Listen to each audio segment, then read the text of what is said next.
nerves make funny electrocution, which makes funny neurotransmitters, which make muscles go burr. Yeah, buddy. Lightweight, baby!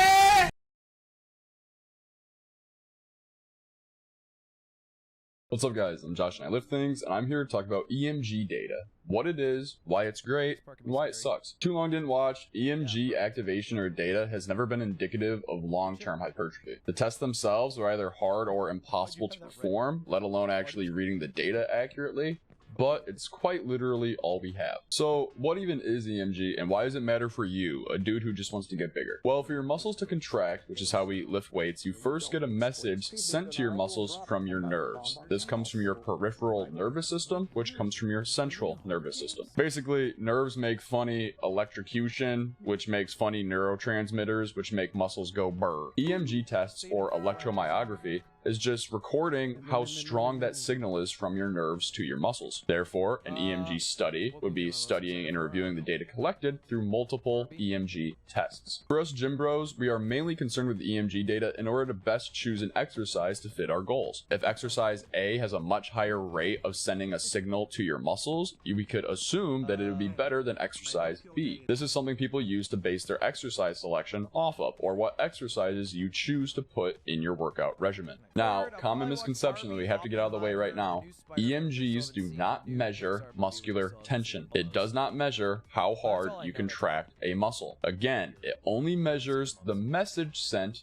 from your nervous system to the muscle itself. These should be similar, but it's not a direct correlation. As EMG data goes up, muscular tension should in theory also go up, but it is not one for one. Now, if you decide to go and read some of these studies, you'll probably see some other terms getting thrown around that you don't understand, such as MVC, or mean and peak activation. MVC is maximum voluntary contraction, which is a measurement of how hard a muscle can activate isometrically. An isometric contraction is simply just contracting a muscle without changing the muscle length. I'm sure you've heard of the concentric and eccentric contractions, which would be the shortening and then lengthening of muscles. Isometric is where it remains the same. Think about flexing and just holding one pose, or pushing against a hard wall, or doing a pause squat. During that pause position, you would be in an isometric contraction. So to recap, concentric, muscle shortens; eccentric, muscle lengthens; isometric, muscle stays the same length. To record MVC, you put a person in a mechanically advantageous position. So maybe if you were trying to test bicep MVC, you would have them start with their arms with a 90-degree bend, and then they flex, potentially pushing against something or just flexing with nothing. Every muscle and even individual person, depending on anatomy, will have a different position that will be the most optimal to create the most force and isometric contraction. This is the MVC. Once you have this data, all exercises tested will be compared against the MVC. Now, mean and peak activation are much easier to understand. One is a measurement of the highest activation found. That would be peak activation. And one is simply the center point of all the data recorded. That would be the mean. Now, finally, this video is mainly going to be focusing on surface EMG, in which the testers attach little electrodes to the skin of all the testes.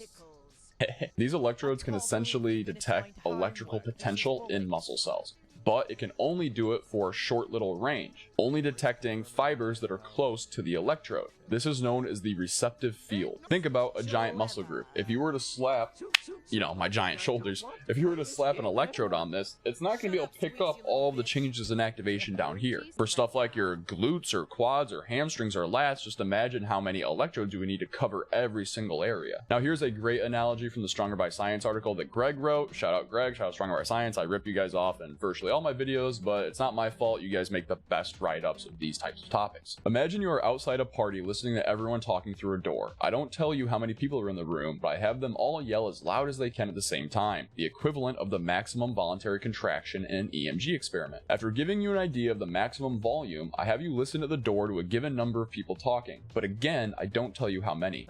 Could you tell me how loud it was relative to the maximum conversation volume? It's possible. You may not be able to tell me that 50 out of 100 people were talking, but it's possible you could tell that it was 50% of the volume of the maximum condition. Now I have you listen for an extended period of time as some people talk, others start and stop, and new people chime in. Could you tell me how many people talked relative to the maximum?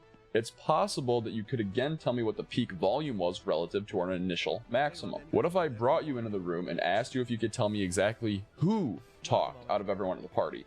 Or if you could tell me how many of them had talked at some point in the conversation? You probably couldn't do that. This is the equivalent to EMG amplitude for assessing motor unit recruitment. You can describe the EMG amplitude during a task relative to the maximum, as is commonly done and with more precision than our party analogy. While there are more complicated methods to determine with greater specificity motor unit contributions during tasks, ultimately, surface EMG amplitude cannot tell us which motor units were used or how many were used at some point during the measurement, the equivalent of identifying who was talking at the party. Here's a quote from a Carlo De Luca, a prominent researcher in the field of neuromuscular physiology. To its detriment, electromyography is too easy to use and consequently too easy to abuse. For instance, here on Google Scholar, if you just type in surface EMG limitations, you get about 156,000 results. Now, I don't want to fully dismiss EMG data. I simply want to show that there are limitations and that interpreting data can be hard, even from scientists whose full-time job is interpreting data. You know, you and I, lowly gym bros, how are we going to be able to interpret this data accurately if the scientists themselves are having trouble even doing so? Higher rates of EMG activation have not been proven to be indicative of long-term hypertrophy. Again, we are talking about this in context purely of proper exercise selection. Let's say you have a movement that you love. You are excited to go into the gym and do it. That movement offers you a complete range of motion with a very, very big stretch at the bottom and a very, very complete forceful contraction at the top. This movement feels great on your joints. This movement can be easily loaded. If needing to work up to that movement, there are regressions that can be done. This movement can be loaded very heavy and trained with low rep ranges, or can be loaded very light and trained with higher rep ranges. The movement could potentially train different types of energy systems. It is just overall a very versatile, safe, and effective movement. And then you read a study that says it does not activate the infraspinatus the way you like it to, so you decide to swap it out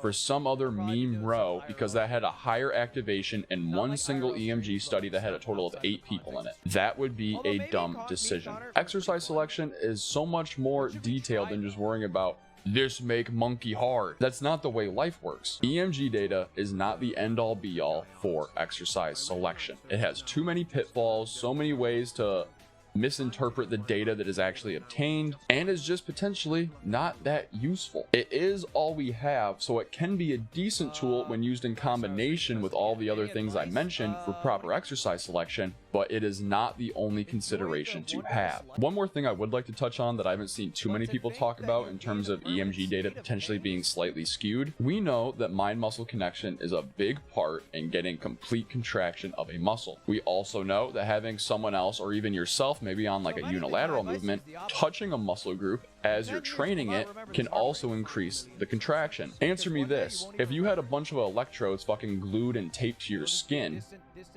would you be able to focus on that body part better? There's a very real chance that you could. It's just another thing that I think potentially skews the results in favor of exercises that may not be that beneficial for people. What really grinds my gears is when people use some very, very sparse EMG data they don't understand to start focusing on a lot of meme movements. Training the lower chest, focusing on a long head versus short head for your biceps, foot position on a leg press for hamstrings and glutes. They find one EMG study that seems to support this notion, and then they dismiss the countless other ones that just say, no, a muscle activates when it activates, and that's about it. And again, the studies that show increased EMG data with certain movements or postures or foot placements are not indicative of long-term hypertrophy. This video is coming up because the next couple of videos are going to be discussing some of these meme ideas, such as next Monday's video, which will be about isolating the long head and short head of the bicep. And guys, that is the video. Thank you so much for watching. If you like this style of content, do me a favor, hit the like button, hit the subscribe button, maybe leave a comment, let me know I'm an idiot, and maybe even share to a buddy. If you really want to help me out, you can follow all of these socials. They will be linked down in the description below. I post exclusive content there when I feel like it, not that often, to be honest. And as always, thank you so much for watching, and have a great day.